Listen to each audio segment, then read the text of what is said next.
भारतीय राजनीति के चिर युवा और जो सिर्फ बोलने में विश्वास रखते हैं, करने में नहीं, अर्थात ढपोर संघ के आधुनिक अवतार,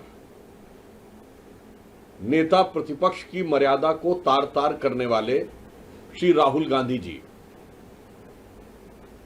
a perpetual youth of Indian politics who is consistently demeaning and degrading all the constitutional institution, a new avatar of Goebbels,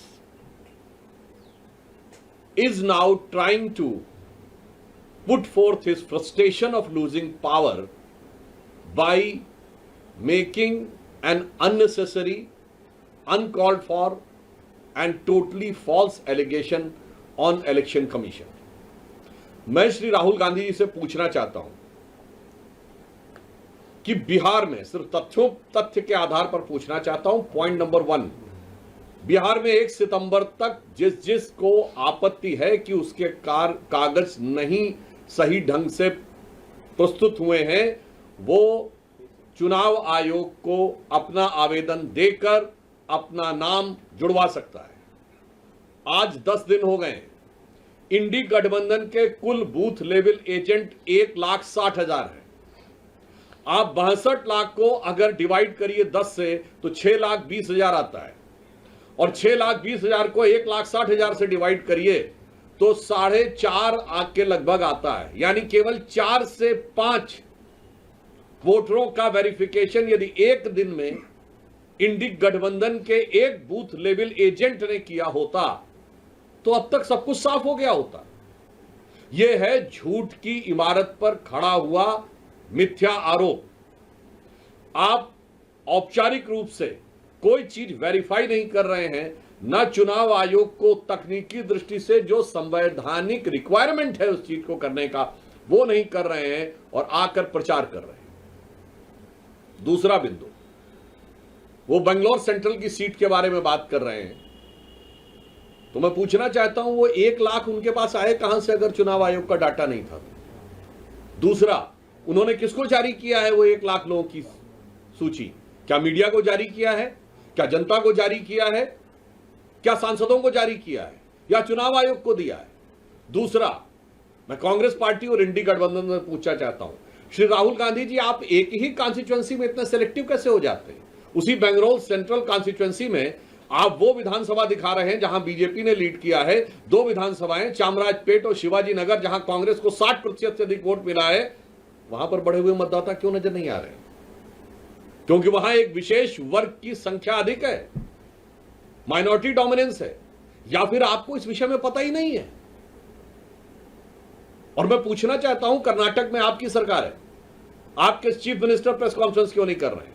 deputy CM press conference क्यों नहीं कर रहे हैं? यदि आप ये चाहते हैं कि सरकार के द्वारा नहीं हो, यद्यपि आप स्वयं नेता प्रतिपक्ष के रूप में कैबिनेट मंत्री का दर्जा पात्र हैं, यानी आप स्वयं सरकार की दृष्टि से सरकार के एक हिस्से हैं, क्योंकि आप कई कमेटीज में भी हैं, परंतु पार्टी से कराना था तो पार्टी का प्रदेश अध्यक्ष क्यों नहीं कर रहा है?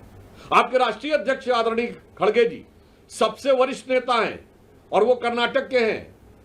शायद इसलिए वो नहीं कर रहे हैं कि उन्हें हकीकत पता है, और या फिर राहुल गांधी जी ये साबित करना चाहते हैं कि कर्नाटक राज्य के संदर्भ में ही उन्हीं की पार्टी के सीएम, डिप्टी सीएम, प्रदेश अध्यक्ष और राष्ट्रीय अध्यक्ष से ज्यादा ये राहुल गांधी जी को पता है, या ये उनके लिए निरंतर लॉन्च होने वाली, जैसे भारत ने एक बार में 100 सैटेलाइट लॉन्च करके एक दिन में रिकॉर्ड बनाया था, पर राहुल गांधी जी के निरंतर असफल लॉन्चिंग के प्रयास में किए जाने वाली छटपटाहट का ये एक और प्रयास मात्र है। दूसरा, मैं पूछना चाहता हूं, अगर ईमानदारी से क्या इस सीट की जांच नहीं होनी चाहिए? यदि बिहार में कई विधानसभा क्षेत्रों में अचानक रेजिडेंसी के लिए लाखों की संख्या में लोगों ने पिछले 5 महीने में आवेदन किया है, और मैं कांग्रेस पार्टी और राहुल गांधी से पूछना चाहता हूं, आप महाराष्ट्र के बारे में कहते हैं कि 4% वोटर बढ़ा, तो महाराष्ट्र की एक लोकसभा है धुले, जिसमें 6 विधानसभाएं हैं। 5 विधानसभाओं में भारतीय जनता पार्टी 2024 के लोकसभा में सारी 5 जीती, कुल जीत थी 1,90,000, और एक ही विधानसभा में कांग्रेस गठबंधन को कितना वोट मिला? 1,94,000, और उस विधानसभा का नाम है मालेगांव सेंट्रल। ये वही मालेगांव जिसकी पिछले दिनों में आपने बहुत चर्चा सुनी हो। एक विधानसभा में 1,94,000 और कांग्रेस और राहुल गांधी जी जवाब दें, उस मालेगांव में 43% नए वोटर बने, 43.5% न्यू वोटर्स। क्या इन बातों की जांच नहीं होनी चाहिए? या हम सीधी बात कहें कि जिस प्रकार की बातें इंडी गठबंधन और कांग्रेस पार्टी कर रही है वो चोरी की बात नहीं है, जो एक पुराना स्लोगन है, चोर मचाए शोर।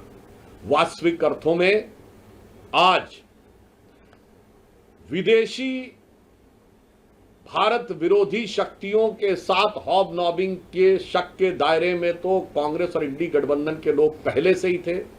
विदेश में जाकर भारत विरोधी एनजीओ और भारत विरोधी नेताओं से मिलने के प्रमाण तो राहुल गांधी जी के पहले से ही थे।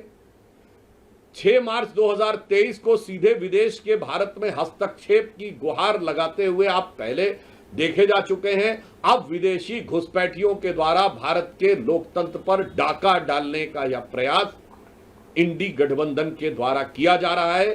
देश को बहुत सचेत और सावधान रहने की आवश्यकता है।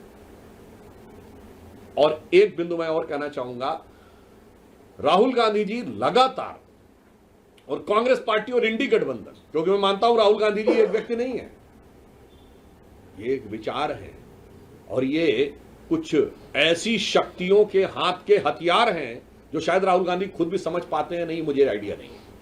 पर मैं एक बात कहना चाहता हूं, बताइए आप कितनी बार जनता की नजर में असत्य बोलते हुए या झूठ बोलते हुए पाए जाएंगे। जब बयान आया था कि भारत के, मैं अभी से शुरू करता हूं और आपको केवल कुछ उदाहरण देता हूं, देश की जनता अपने आप इस पर निर्णय ले। अभी भारत के एयरफोर्स चीफ ने कहा कि हमने 6 विमान गिराए थे। ये क्या बोले थे कि भारत के कितने विमान गिरे? आज साबित हो गया एयरफोर्स चीफ के बाद, यह इस मामले में झूठे साबित हुए। पॉइंट नंबर 2, भारत के साथ अमेरिका की जो डील हुई, इन्होंने कहा था कि अमेरिकी राष्ट्रपति का बयान सही है, तो इसका मतलब वो सो कॉल्ड युद्ध विराम, जो युद्ध विराम कभी नहीं था, वो किस लिए हुआ था? क्योंकि ट्रेड डील हुई थी। अब तो साबित हो गया कि डील नहीं हुई थी यहां पे पुनः। और ये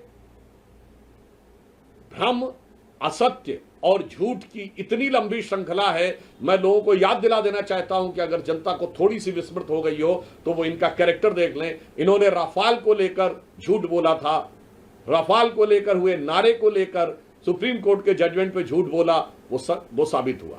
इन्होंने कहा था LIC बर्बाद हो गया, LIC को पिछले साल 44,000 करोड़ का फायदा हुआ है।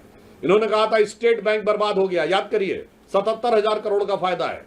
इन्होंने कहा था HAL बर्बाद हो गया, HAL को 8,000 करोड़ का फायदा हुआ है और 81,000 करोड़ के उनके पाइपलाइन में, which is an all time high. यानी जिसके लिए आपने कहा कि ये बर्बाद हो गया है वो सब ऑल टाइम हाई है। अब उसके बाद अगर आप फिर भी ना समझना चाहें तो जिस इकोनॉमी को आप डेड इकोनॉमी कहने में हिचक नहीं रहे हैं वो आपकी मेंटल स्टेट को दर्शाता है। और भारत के बारे में जो इन्होंने सेना के बारे में कहा, एयरफोर्स के बारे में कहा, आर्मी के बारे में कहा, HAL के बारे में कहा, LIC के बारे में कहा, SBI के बारे में कहा और हाल ही में ऑपरेशन सिंदूर के बारे में जो कुछ कहा वह निरंतर असत्य और झूठ साबित हुआ। तो मैं एक पंक्ति में कहना चाहूंगा, एक दौर था जब इस देश में महात्मा गांधी ने एक किताब लिखी थी, माई एक्सपेरिमेंट्स विद ट्रुथ, सत्य के साथ मेरे प्रयोग। और आज हम देख रहे हैं उन्हीं के एकमेव स्वयंभू उत्तराधिकारी होने का दावा करने वाले श्री राहुल गांधी जी का असत्य का भयानक रोग। मैं माई एक्सपेरिमेंट विद अनट्रूथ इसलिए नहीं कह रहा हूं क्योंकि माई एक्सपेरिमेंट विद अनट्रूथ भी एक किताब है जो माइकल एंडरसन की लिखी हुई है, मगर यहां पर अगर आप देखें तो that was my experiment with truth and this is a disastrous experiment with untruth. वहां महात्मा गांधी थे जो सत्य के साथ प्रयोग था, यहां असत्य का भयानक रोग है। इसलिए हम कांग्रेस पार्टी और इंडी गठबंधन से कहना चाहते हैं कि संवैधानिक दृष्टि से, कानूनी दृष्टि से आपके पास जो रास्ते हैं उसको आप क्यों नहीं अप्लाई कर रहे हैं। और भारत विरोधी भ्रामक दुष्प्रचार के द्वारा अगर भारत में अस्थिरता उत्पन्न करने का प्रयास कर रहे हैं तो भारत की सजग जनता उसे कभी भी सफल नहीं होने देगी।